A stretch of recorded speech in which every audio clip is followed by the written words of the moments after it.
அனைவருக்கும் வணக்கங்க. இன்றைக்கி நம்ம வந்திருக்க லொக்கேஷன் கோயம்புத்தூர் காலப்பட்டி ஏரியாவுக்கு தாங்க நம்ம வந்திருக்கோம். காலப்பட்டி ஜங்ஷன்லேருந்து ஜஸ்ட் ஒரு 5 மினிட்ஸ் ட்ராவலில் வந்து உங்களுக்கு இந்த லேண்டு வந்து அமைஞ்சிருக்குங்க. இந்த லொக்கேஷனில் பார்த்தீங்கன்னா உங்களுக்கு பெரிய பெரிய அப்பார்ட்மெண்ட் பில்டிங்ஸ்லாம் இருக்குங்க. உடனடியாக வந்து நம்ம வீடு கட்டுற அளவுக்கு தாங்க இந்த லேண்டு வந்து அமைஞ்சிருக்கு. லேண்டுடைய டீட்டெயில்ஸ் பார்த்தீங்கன்னா இது வந்து தெற்கு பார்த்த லேண்டுங்க, சவுத் ஃபேஸிங் லேண்டு. அளவு பார்த்தீங்கன்னா 30க்கு 50ங்க. 30 அடி அகலம், 50 அடி நீளம் வருங்க. சென்ட் கணக்கில் பார்த்தீங்கன்னா 3.44 சென்ட் வருதுங்க. ஸ்கொயர் ஃபீட் கணக்கில் பார்த்தீங்கன்னா 1500 ஸ்கொயர் ஃபீட் வருதுங்க. ரோடு பார்த்தீங்கன்னா உங்களுக்கு 30 அடி ரோடுங்க. டிடிசிபி அப்ரூவ்டு லே அவுட்டுங்க.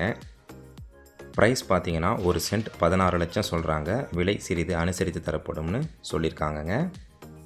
உங்கள் ஃப்ரெண்ட்ஸ் அண்ட் ரிலேட்டிவ்ஸ் யாராவது லேண்டு பார்த்துட்ருக்காங்கன்னா அவங்களுக்கு இந்த வீடியோவை ஷேர் பண்ணுங்கள். இந்த ப்ராப்பர்ட்டியை பற்றின கூடுதல் தகவல் மற்றும் இந்த ப்ராப்பர்ட்டியை நீங்கள் விசிட் பண்ணணும்னு நினச்சிங்கன்னா ஸ்க்ரீனில் தெரிகிற நம்பருக்கு கால் பண்ணுங்கள். நன்றி, வணக்கம்.